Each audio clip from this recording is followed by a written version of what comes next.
Richie Kotite, he calls the plays. In consultation with Zeke Bratkowski, remember, in kind of a controversial move a year ago, after the 5th game, he took over and started calling the plays, and he is calling them once again. He consults with Zeke Bratkowski. There's Zeke, been around for a lot of years. They were together at the Jets before they came to the Eagles. And on 3rd down and 1, the Eagles, running out of time, have to take their 2nd time out. 9:32 left in the first half. Philadelphia 14, Chicago nothing.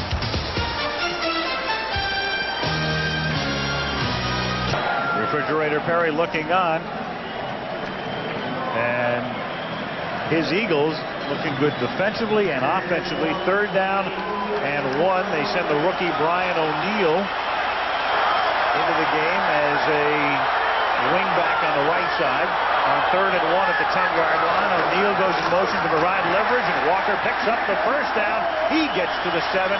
He's gang tackled there, but it's going to be 1st and goal.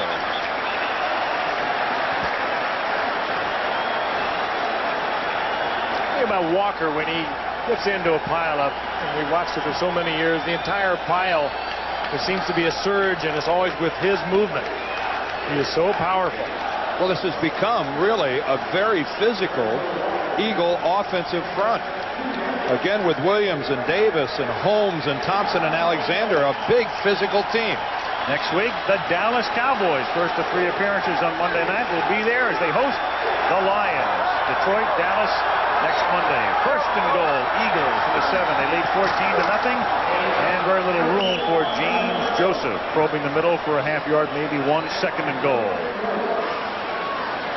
Well, the Bears had to be a little concerned last week. They won the game. They didn't give up a touchdown, but Tampa Bay did a good amount of damage, especially on the ground and especially through the middle. And it was easy to overlook it, but tonight there has to be a lot of concern to this point for Dave Wanstead. Tampa Bay actually outgained them. 304 yards to 270 yards. Just maybe a little more than just a little concern. They're getting whomped at the moment. 2nd and goal. Cunningham throws. The catch is made, and backing into the end zone is Maurice Johnson for the touchdown. Style points, that's about a 2. Effectiveness, a 10. And the coverage, about a 1. Yeah. He saw one official not signal TD, and that's why for a moment it looked as if he was angry, but the other was right there with the arms up. The 2 tight ends, and Johnson was ignored in the coverage. Another magnificent block by Herschel Walker. You saw the end result of it as Ron Cox tried to go over the top. Hey, get there any way you can. Any way you can. Another, though, brilliant block by Herschel Walker as he picked up the blitz. Ron Cox, number 54, is going to come. He goes high, and Herschel stays high, and that is called finishing your man off. Eddie Murray finishes off the drive with the extra point. That's Maurice Johnson's first touchdown in 3 seasons, and with 8:01 to go in the half, it is Philadelphia 21, Chicago nothing. It's really 21-20. Bears need something that they could call a turning point.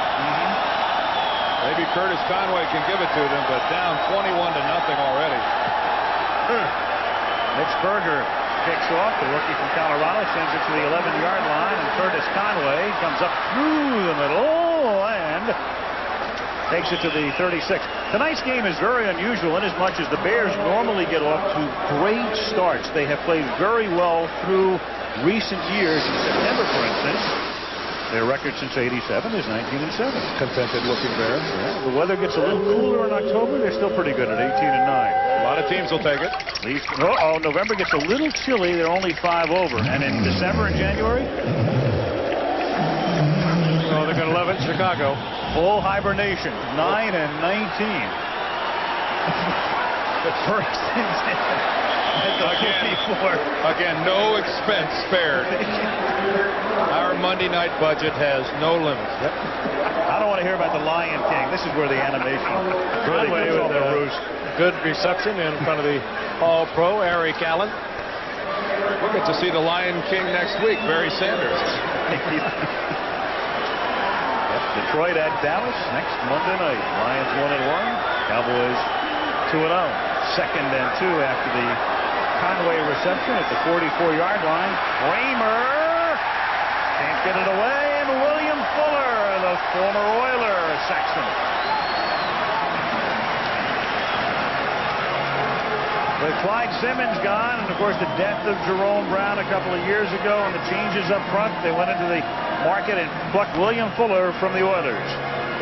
Former Pro Bowler with the Oilers back a couple of years ago when he had 15 sacks. That was back in '91. Still a lot of football left in this 9-year veteran. He was working against Big Cat that time, who actually had Andy Harmon fall across the back of his feet and take him down. The other defensive lineman, of course, is Reggie White. Him too. There's another sack. But these look like the White and Brown and Simmons Eagles on this series, as Bert Grossman, who comes over from San Diego, gets that sack. Well, we call that a tackle and stunt. The tackle goes to the outside, the end loops back to the inside, and it takes some coordination on the offensive line to pick it up. Watch number 93. He goes to the outside. That's Townsend. There comes Grossman back around to the inside, and poor execution on the part of the Bears offensive line. Grossman untouched. Here's Gardocki now, his 5th punt of the game with 6:20 to go in the half, and he angles it and sends it out of bounds. Good kick. Very good kick. They'll spot it at the 22, but it's been a Philadelphia rock to this point. As you look at the Philly skyline, 21-0 Eagles. ABC's Monday Night Football is being brought to you by Eagle. Test drive an Eagle Vision at your local Eagle dealer. And Budweiser, Beechwood Age, for a crisp, clean, classic taste. Philadelphia looking great on both sides of the ball. 1st and 10 to 22. They lead 21-0 with 6:17 to go in the first half. And Herschel Walker is stopped for no gain. This is a dream come true. Jeffrey Lurie is the new owner of the Philadelphia Eagles. It's his first home game. It's a Monday night game. It's the first time he's ever seen the Eagles play a game in Veterans Stadium, and what a first half for him. We're just commenting on how delicate this game is. Donnell Wolford goes out of the lineup for the Bears. Keyshawn Johnson comes in. They find him on almost every important play to keep a drive alive. They found him on 2 touchdown passes. One guy could make a big difference, particularly on a fragile defense. And now the Bears find themselves in that most difficult of positions. First of all, trying to stop the Eagles with nothing but open receivers. Here goes Freddie Barnett. Barnett picking up blocking, comes all the way across the field and takes it to the Chicago 45-yard line. Finally run down by Joe Kane. Frank, you talk about Donnell Wolford not being in there, but I'm not sure that that is enough to explain away a complete collapse by the Bears secondary in the way they're covering people. I mean, there are Eagles just wide open all over the football field, and this time it's Fred Barnett. And this week, Randall Cunningham is finding the open receiver, something he did not do a week ago against the Giants. Look at Barnett. We talked about his almost miraculous recovery from reconstruction knee surgery, and after the 4th game of a year ago, you would never know anything is wrong with him. He doesn't wear a brace, and it sure is a welcome sight. Well, if the Bears don't get with it in the secondary, this could be one of the great routes of all time. They are just blowing coverage after coverage. Randall Cunningham looked up, he saw the clock at 0, and he said, well, wait a second, was that a malfunction? I had more time than that. And the official said, no, you didn't. On the offense, 5 yards. Still first down. I think the Eagles are contending that there was a malfunction in the play clock. Richie's saying, hey, come on, that wasn't 40 seconds. What are you talking about? No, Barnett did not get out of bounds, and the Eagles were spread all over the field. By the time they rehuddled, they had used a lot of time. Well, now because it's a penalty, the play clock starts at 25 seconds. Makes it 1st and 15 at the 50. Well, that's about the only thing that stopped the Eagle offense, albeit temporarily. Randall sends everybody out into the pattern. The catch is made along the far side. It's Fred Barnett going out of bounds at the 41-yard line. Pickup of close to 9. Another interesting thing about tonight's game, the Bears have just killed the Eagles through the years. 23-3-1 in the 27 prior regular season meetings.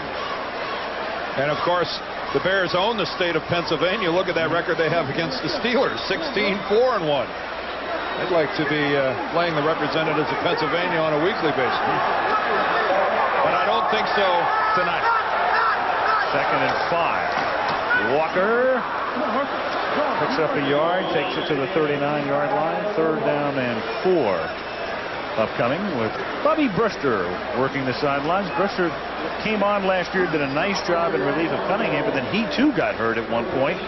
Ken O'Brien came in. The team lost 6 in a row, but they closed with a flourish. Beat San Francisco in a meaningless game on the last night of the season, and now Bubby is back to number 2. Yeah, he really came on at the end of last year. Once he got over that injury, he came back. And really was the reason this team was in the playoffs until our final game. They got knocked out on the Sunday before the final game when they beat San Francisco in overtime on Monday night. 3rd and 4 to the 39-yard line. Randall with his shirt being hung on to by Trace Armstrong, gets it away incomplete. Randall gets a mini ovation for a fine display of athleticism just to get rid of the football. Trace Armstrong, actually pretty good coverage. Here comes Armstrong with a little pressure, gets him by the shirt. Randall saves the sack.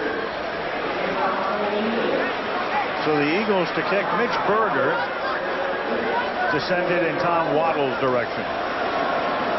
Watch him coming.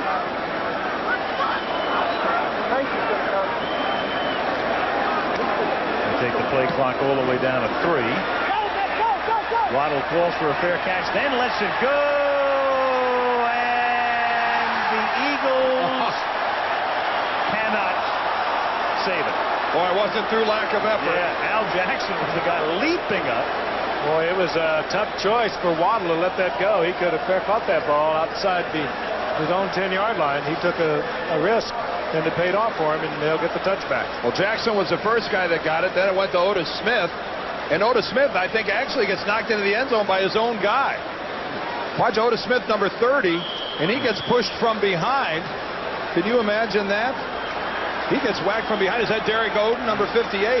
Here's a good look at it from the goal line.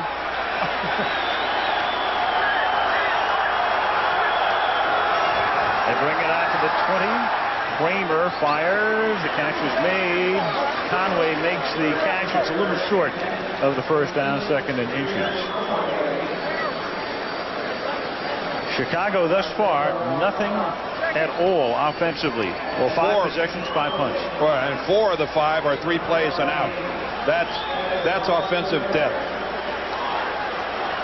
Down 21-0, it would really be a big morale booster if they could even get a field goal before the end of the first half.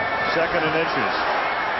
Kramer incomplete off the fingertips of Chris Gedney, who caught 2 touchdown passes from Kramer last week. Greg Jackson with the coverage.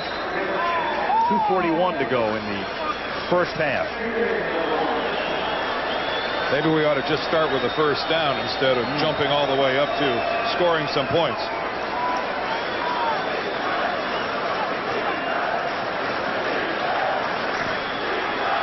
Interesting how Richie Kotite could say this is the best defense he's had. When you think of Reggie White was here when he took over, and of course left a couple of years left last year. Mike Simmons, Seth Joyner, all gone. Tillman picks up 3. That's only their 3rd first down and their first of this quarter, with 2:30 remaining in the first half. Well, you've got some newfound speed on the outside, and a healthy Curtis Conway and a more mature Curtis Conway. You might think about trying to get him the football. You got a big play guy. See if he can make a big play. And the pass is incomplete. The intended receiver, Mark Cook, in the coverage with William Thomas in the area. 2nd and 10. And Eric Kramer. That's Big Cat Williams down on the ground. Williams is down. The tackle writhing in pain. He took a couple steps back and then went down.